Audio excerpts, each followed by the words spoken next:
El gato negro, Edgar Allan Poe. No espero ni pido que nadie crea el extraño aunque simple relato que voy a escribir.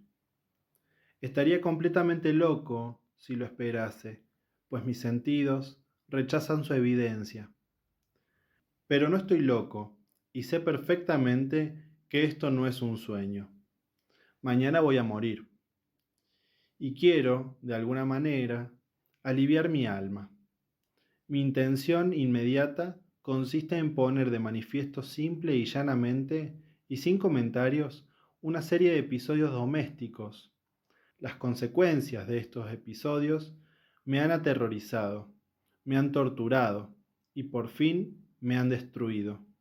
Pero no voy a explicarlos.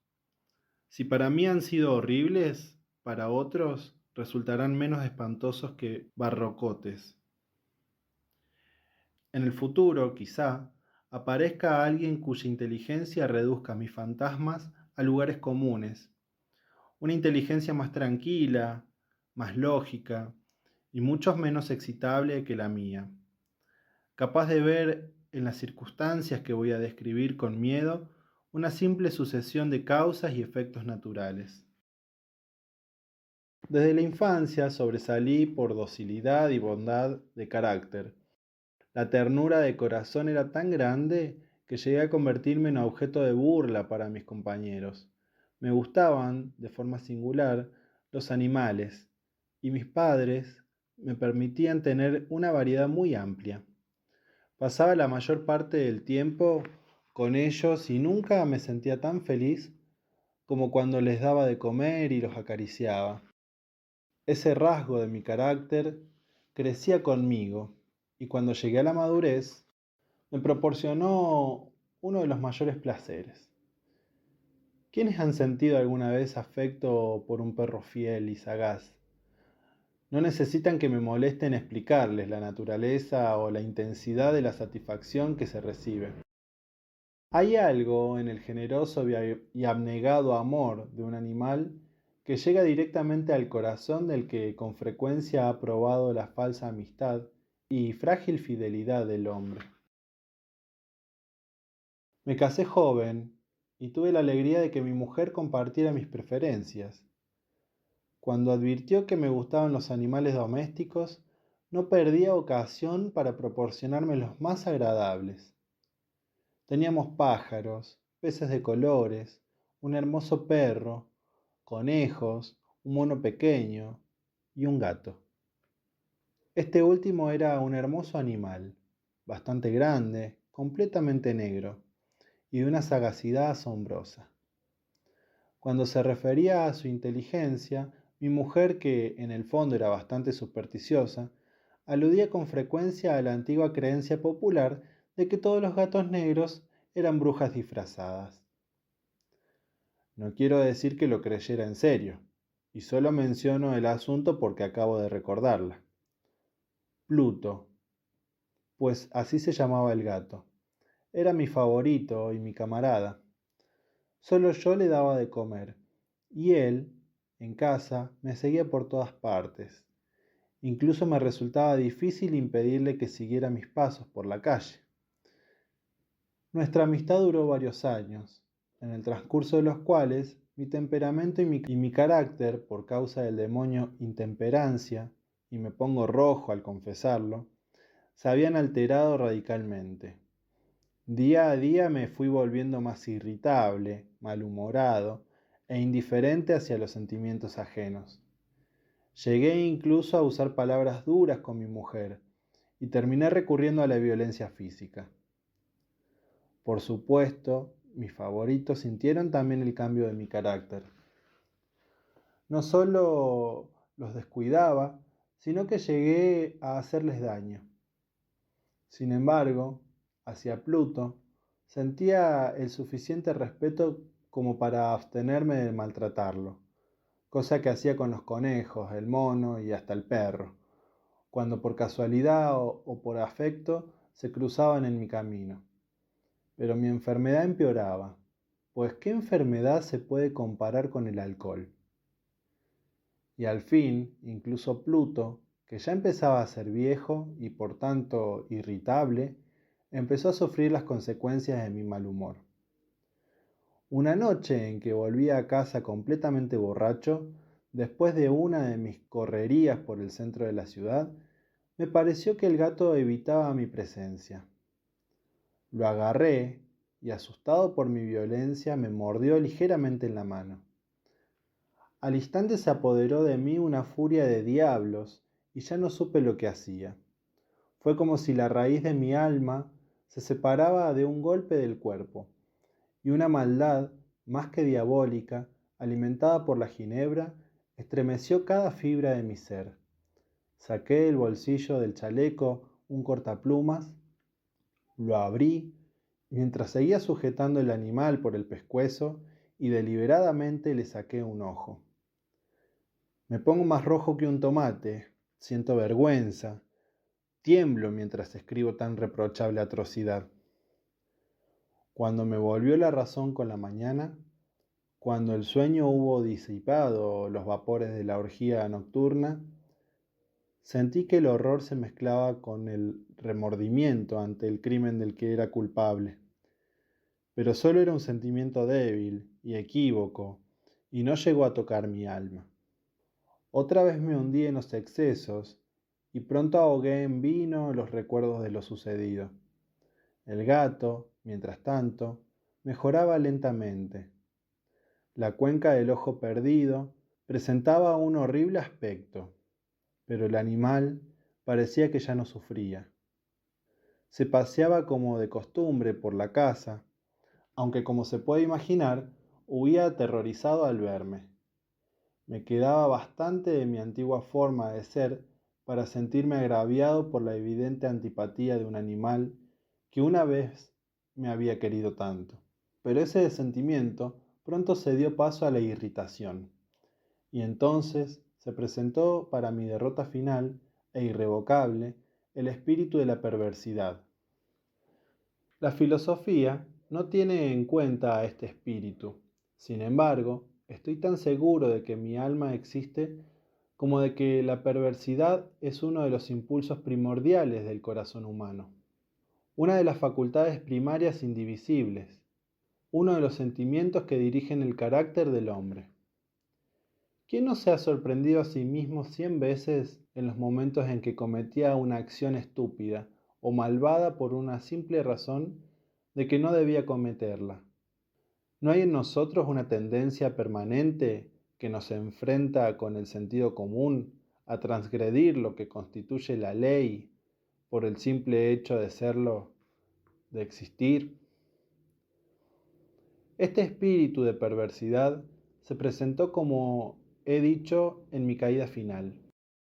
Y ese insondable anhelo que tenía el alma de dejarse a sí misma, de violentar su naturaleza, de hacer el mal por el mal mismo, me empujó a continuar y finalmente a consumar el suplicio que había infligido al inocente animal. Una mañana, a sangre fría, le pasé un lazo por el pescuezo y lo ahorqué en la rama de un árbol. Lo ahorqué mientras las lágrimas me brotaban en los ojos y el más amargo remordimiento me retorcía el corazón. Lo ahorqué, porque recordaba que me había querido y porque estaba seguro de que no me había dado motivo para matarlo. Lo ahorqué porque sabía que al hacerlo cometía un pecado mortal que pondría en peligro mi alma hasta llevarla, si esto fuera posible, más allá del alcance de la infinita misericordia del Dios más misericordioso y más terrible. La noche del día en que cometí ese acto cruel me despertaron gritos de fuego. La ropa de mi cama era una llama y toda la casa estaba ardiendo. Con gran dificultad pudimos escapar del incendio mi mujer, un criado y yo. Todo quedó destruido. Mis bienes terrenales se perdieron. Y desde ese momento no me quedó más remedio que resignarme. No caeré en la debilidad de establecer una relación de causa-efecto entre el desastre y la acción criminal que cometí. Simplemente me limito a detallar una cadena de hechos y no quiero dejar suelto ningún eslabón. Al día siguiente del incendio, visité las ruinas. Todas las paredes salvo una se habían desplomado. La que quedaba en pie era un tabique divisorio, de poco espesor, situado en el centro de la casa, y contra el cual antes se apoyaba la cabecera de mi cama. El yeso del tabique había aguantado la acción del fuego, algo que atribuía a su reciente aplicación.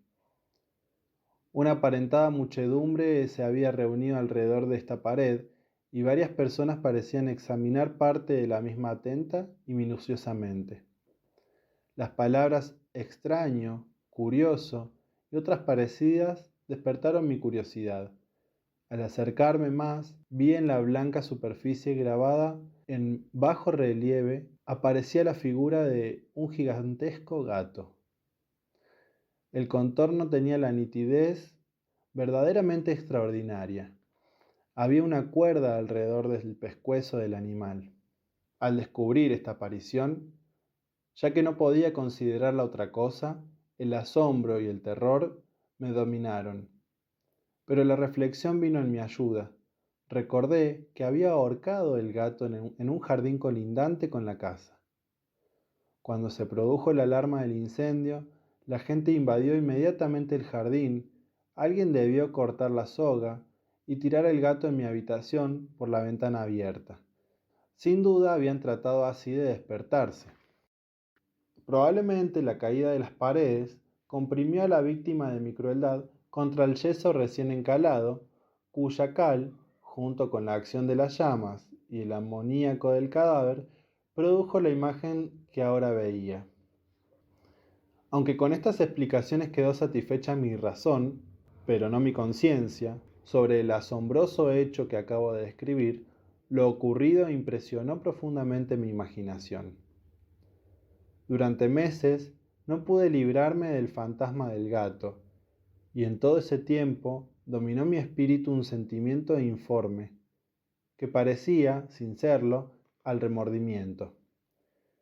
Llegué incluso a lamentar la pérdida del gato, y a buscar en los sucios antros que habitualmente frecuentaba otro animal de la misma especie y de apariencia parecida que pudiera ocupar su lugar.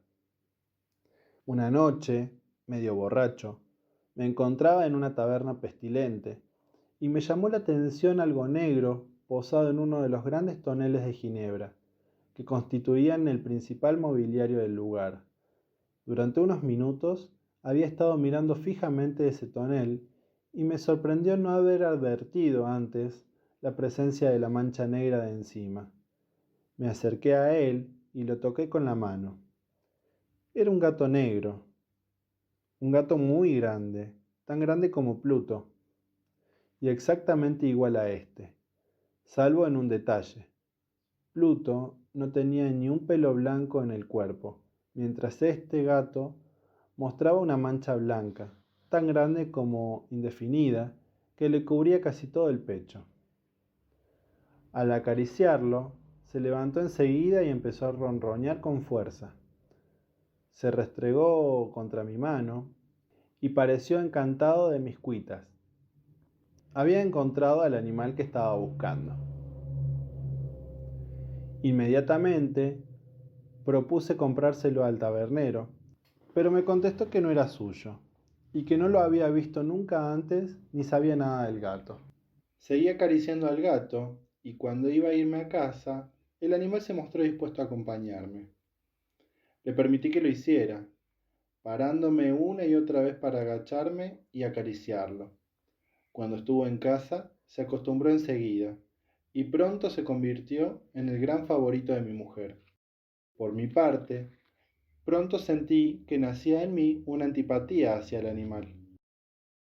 Era exactamente lo contrario de lo que yo había esperado, pero, sin que pueda justificar cómo ni por qué, su evidente afecto por mí me disgustaba y me irritaba. Lentamente tales sentimientos de disgusto y molestia se transformaron en la amargura del odio. Procuraba no encontrarme con el animal. Un resto de vergüenza y el recuerdo de mi acto de crueldad me frenaba en maltratarlo. Durante algunas semanas no le pegué ni fue la víctima de mi violencia, pero gradualmente, muy gradualmente, llegué a sentir una inexpresable repugnancia por él y a huir en silencio de su odiosa presencia, como si fuera un brote de peste. Lo que probablemente contribuyó a aumentar mi odio hacia el animal fue descubrir, a la mañana siguiente de haberlo traído a casa, que el gato, igual que Pluto, no tenía un ojo. Sin embargo, fue precisamente esta circunstancia la que le hizo más agradable a los ojos de mi mujer, quien, como ya dije, poseía en alto grado esos sentimientos humanitarios que una vez fueron mi rasgo distintivo y la fuente de mis placeres más simples y puros. El cariño del gato hacia mí parecía aumentar en la misma proporción que mi aversión hacia él. Seguía mis pasos con una testarudez que me resultaría difícil hacer comprender al lector. Dondequiera que me sentara venía a agazaparse bajo mi silla o saltaba a mis rodillas, cubriéndome con sus repugnantes caricias. Si me ponía a pasear, se metía entre mis pies y así, casi, me hacía caer, o clavaba sus largas y afiladas garras en mi ropa y de esa forma trepaba hasta mi pecho. En esos momentos, aunque deseaba hacerlo desaparecer de un golpe, me sentía completamente paralizado por el recuerdo de mi crimen anterior, pero sobre todo, y quiero confesarlo aquí, por un terrible temor al animal. Aquel temor no era exactamente miedo a un mal físico, y sin embargo, no sabría definirlo de otra manera. Me siento casi avergonzado de admitir, sí, aún en esta celda de criminales, me siento casi avergonzado de admitir que el terror, el horror que me causaba aquel animal, era alimentado por una de las más insensatas quimeras que fuera posible concebir. Más de una vez mi mujer me había llamado la atención sobre la forma de la mancha de pelo blanco, de la cual ya les he hablado, y que constituía la única diferencia entre este extraño animal y el que yo había matado. El lector recordará que esta mancha, aunque era grande, había sido al principio muy indefinida, pero gradualmente, de forma casi imperceptible, mi razón tuvo que luchar durante largo tiempo para rechazarla como imaginaria. La mancha iba adquiriendo una rigurosa nitidez en sus contornos. Ahora ya representaba algo que me hace temblar cuando lo nombro. Y por eso odiaba, temía, y me habría librado del monstruo si me hubiese atrevido a hacerlo. Representaba, digo, la imagen de una cosa atroz, siniestra, la imagen del patíbulo. Oh, lúgubre y terrible máquina de horror y del crimen, de la agonía y de la muerte. Y entonces me sentí más miserable que todas las miserias del mundo juntas. Pensar que una bestia cuyo semejante yo había destruido desdeñosamente, una bestia que era capaz de producir esa angustia tan insoportable sobre mí, un hombre creado a imagen y semejanza de Dios. Ay, ni de día ni de noche pude ya gozar de la bendición del descanso. De día, ese animal no me dejaba ni un instante solo, y de noche me despertaba sobresaltado por sueños horrorosos, sintiendo el ardiente aliento de aquella cosa en mi rostro y su enorme peso, encarnada pesadilla que no podía quitarme de encima, apoyado eternamente sobre mi corazón. Bajo la opresión de estos tormentos, sucumbió todo lo poco que me quedaba de bueno. Solo los malos pensamientos disfrutaban de mi intimidad, los más retorcidos, los más perversos pensamientos. La tristeza habitual de mi mal humor terminó convirtiéndose en el aborrecimiento de todo lo que estaba a mi alrededor y de toda la humanidad. Y mi mujer, que no se quejaba de nada, llegó a ser la más habitual y paciente víctima de mis repentinas y frecuentes explosiones incontroladas de furia a las que me abandonaba. Un día, por una tarea doméstica, Me acompañó al sótano de la vieja casa donde nuestra pobreza nos obligaba a vivir. El gato me siguió escaleras abajo y casi me hizo caer de cabeza, por lo que me desesperé, casi hasta volverme loco. Alzando un hacha y olvidando en mi rabia los temores infantiles que hasta entonces había detenido mi mano, lancé un golpe que hubiera causado la muerte instantánea del animal si lo hubiera alcanzado. Pero la mano de mi mujer detuvo el golpe. Su intervención me llenó de una rabia más que demoníaca. Me solté de su abrazo y le hundí el hacha en la cabeza. Cayó muerta a mis pies, sin un quejido. Consumado el horrible asesinato, me dediqué urgentemente y a sangre fría a la tarea de ocultar el cuerpo. Sabía que no podía sacarlo de casa, ni de día ni de noche, sin correr el riesgo de que los vecinos me vieran. Se me ocurrieron varias ideas. Por un momento pensé descuartizar el cadáver y quemarlo a trozos. Después se me ocurrió cavar una tumba en el piso del sótano. Luego consideré si no convenía arrojarlo al pozo del patio, o meterlo en una caja y llamar a un mozo de cuerda para que lo retirase de la casa. Por fin, di con lo que me pareció el mejor recurso. Decidí emparedar el cadáver en el sótano, tal como se cuenta que los monjes de la Edad Media emparedaban a sus víctimas. El sótano se prestaba bien para el propósito. Las paredes eran de un material poco resistente y estaban recién encaladas, con una capa de yeso que la humedad del ambiente no había dejado endurecer. Además, en una de las paredes había un saliente, una falsa chimenea, que se había rellenado de forma que se parecía al resto del sótano. Sin ningún género de dudas, se podía quitar fácilmente los ladrillos de esa parte, introducir el cadáver y tapar el agujero como antes, de esa forma que ninguna mirada pudiera descubrir nada sospechoso. No me equivocaba en mis cálculos. Con una palanca saqué fácilmente los ladrillos y después de colocar con cuidado el cuerpo contra la pared interior, lo mantuve en esa posición mientras colocaba de nuevo los ladrillos en su forma original. Después de procurarme argamasa, arena y cerda, preparé con precaución un yeso que no se distinguía del anterior y revoqué cuidadosamente el enladrillado. Terminada la tarea, me sentí satisfecho de que todo hubiera quedado bien. La pared no mostraba la menor señal de haber sido alterada. Recogí del suelo los cascotes más pequeños y triunfante miré alrededor y me dije, aquí por lo menos no he trabajado en vano. El paso siguiente consistió en buscar a la bestia que había causado tanta desgracia, pues por fin me había decidido a matarla. Si en aquel momento el gato hubiera aparecido ante mí, habría quedado sellado su destino. Pero por lo visto, el astuto animal, alarmado por la violencia de mi primer acceso de cólera, se cuidaba de aparecer mientras no se me pasara mi mal humor. Es imposible describir ni imaginar el profundo y feliz sentimiento de alivio que la ausencia del odiado animal trajo en mi pecho. No apareció aquella noche, y así, por primera vez desde su llegada a la casa, pude dormir profunda y tranquilamente. Sí, pude dormir, incluso con el peso del asesinato en mi alma. Pasaron el segundo y el tercer día, y no volví a mi atormentador. Una vez más, respiré como un hombre libre. El monstruo aterrorizado había huido de casa para siempre. No volvería a verlo. Grande era mi felicidad, y la culpa de mi negra acción me preocupaba poco.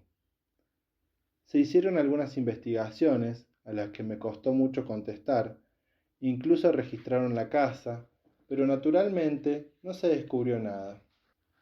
Consideraba que me había asegurado mi felicidad futura.